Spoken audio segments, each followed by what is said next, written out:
Asian cup বাছাই খেলতে যাওয়ার মাত্র 2 দিন আগে যুব দলের হেড কোচের দায়িত্ব হারালেন জেরার্ড জোন্স।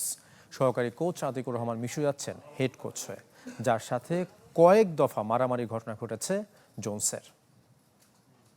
নগদ নিয়ে এলো হার না মানা হার অফার।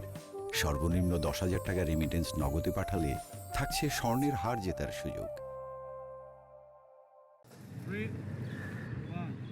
ঘরের মাঠে দীর্ঘ সময় ধরে চলা প্রস্তুতি শেষ। এশিয়ান কাপ বাছাই পেরোনোর মিশনে এখন দেশ ছাড়ার অপেক্ষা। তার আগেই হেড কোচ ইস্যুতে সংকটে অনূর্ধ্ব-20 দল।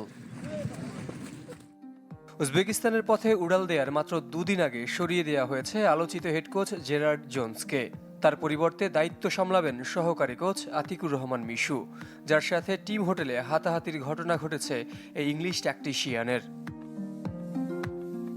যদিও মঙ্গলবার সকাল থেকে ছড়িয়ে পড়ে জোন্সের বরখাস্তের খবর, যা আরও উস্কে দেয় নির্ধারিত সময়ের মাত্র কয়েক ঘন্টা আগে দলের সংবাদ সম্মেলন বাতিলের ঘটনা।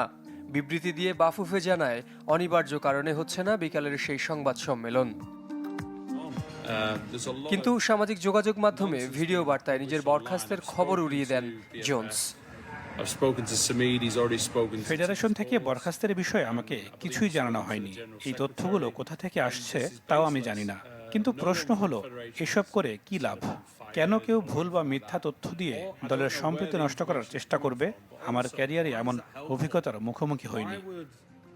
জোন্সের সাথে 2 বছরের চুক্তি করলেও 2 মাস না পেরোতেই তার কর্মকাণ্ডে বেশ বিরক্ত ফেডারেশন।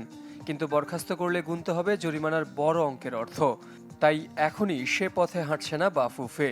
আপাতত দায়িত্ব দেওয়া হতে পারে অন্য কোনো বয়সভিত্তিক দলের। এশিয়ান কাপ বাছাইয়ের মতো কঠিন পরীক্ষার আগে এমন জটিলতায় করণীয় ঠিক করতে সন্ধ্যায় বৈঠকে বসার কথা ফেডারেশনের। সেখান থেকে আসতে পারে জোন্সকে নিয়ে আনুষ্ঠানিক ঘোষণা। জহির সাগর, চ্যানেল 24, ঢাকা।